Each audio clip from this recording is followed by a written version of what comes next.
Hi everyone, I am Georgia Beasley, and today I am going over my e-portfolio with y'all. You will notice there's a lot of pink in it, so sorry if you don't like pink.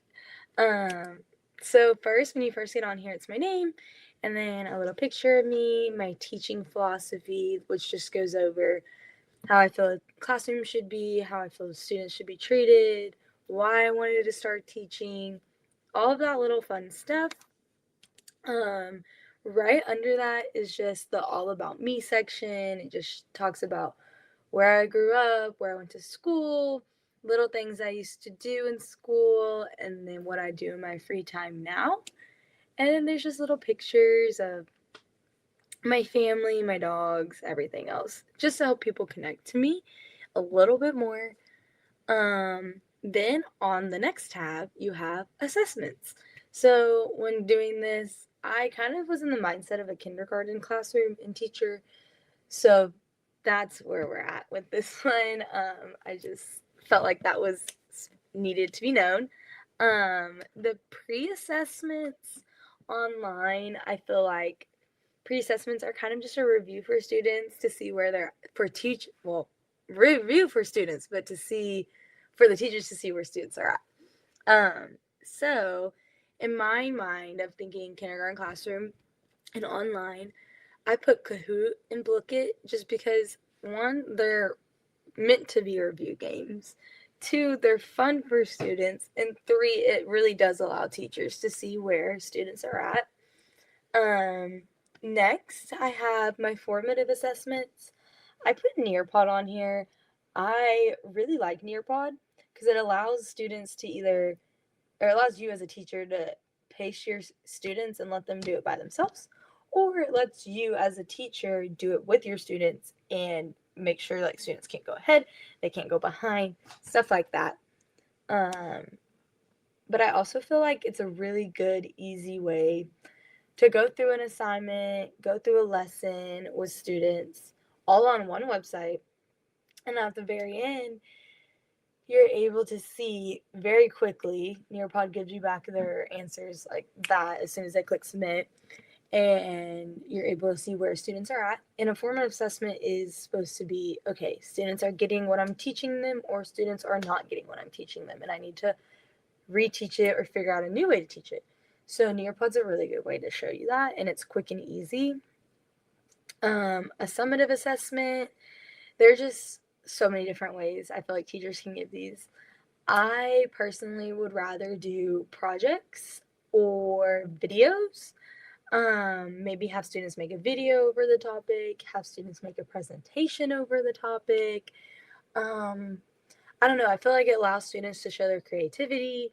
And if you do a group project with it, it allows students to collaborate with other students, see what other students know, what they might not have known. So I just put Seesaw, Google Slides, and Prezi on here. Seesaw's a really good one for videos and keeping stuff like all together, keeping students' data all together. Google Slides and Prezi are really good for presentations.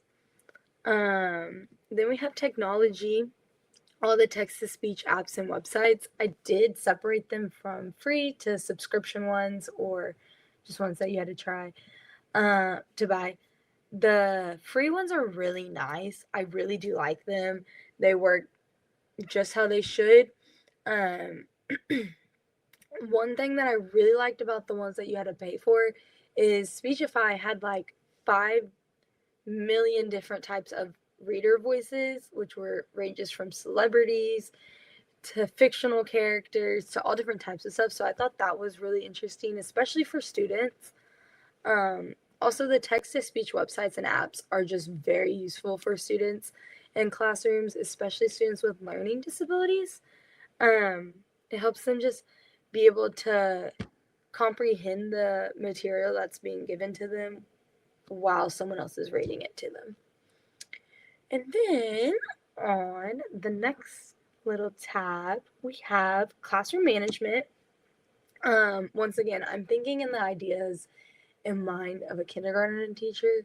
So I put these, I put these two pictures on here, like this one and then this one, just to show like I want to have posters up in my room so students can see them at all times, have eyes on them at all times so they can always see the rules and know and be thinking about them. It just helps students remember them easier. And then these are just 5 main ones that I put down. Obviously, they're not always going to stay that way, but I feel like these just kind of cover the basis of classroom rules that are needed. So, like being kind and respectful, listening when the speaker is speaking, following directions, always trying your best, and raising your hand to ask a question. And then down here is I put my consequences and reward systems. This right here, I'm just kind of talking about why I feel like students should have rewards, why students should have consequences, and all that. Right here is just a list of different consequences that I could give out. Obviously, my first every time is going to be a verbal warning, just so that way students are like, oh, hey, yeah, I shouldn't be doing that. Depending on the behavior also depends on the consequence. So like an island desk is you're just on your by yourself. Your desk is all the way away from everyone. Privileges being taken away is like recess, free time, all that fun stuff. Principal's office is obviously when it gets super, super serious. Um, and then I also have my rewards list, and these are just like individual rewards. So it'd be like little stickers, candy, toys, lunch with teacher, flexible seating.